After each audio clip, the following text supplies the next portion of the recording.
Kita akan buat ada tim-tim di masing-masing kecamatan. Terus kita akan ada program pertama itu, kita ada bantuan ke musola-musola dan masjid-masjid. Yang pertama, yang kedua, pasti kita akan konsolidasi dengan teman-teman yang ada di sana semua. Karena sekian tahun, 18 tahun saya tinggalkan kampung ya. Jadi 18 tahun itu saya tidak di Luwu.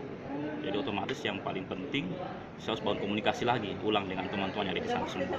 Kita cari elemen-elemen semua, mahasiswa, tokoh-tokoh masyarakat, semua kita harus bangun, kita harus bangun kembali komunikasi dengan beberapa orang juga yang kita rasa mereka punya potensi untuk maju, kita harus bangun komunikasi juga.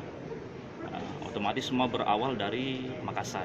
Kita bangun semua di Makassar dulu awalnya, karena bagaimanapun di Luwu itu orang-orang yang di perantauan itu didengar suaranya. Mereka-mereka yang berhasil dan memegang peranan penting di luar dari Luwu itu sangat didengar oleh orang Indonesia. Tolong, Cak.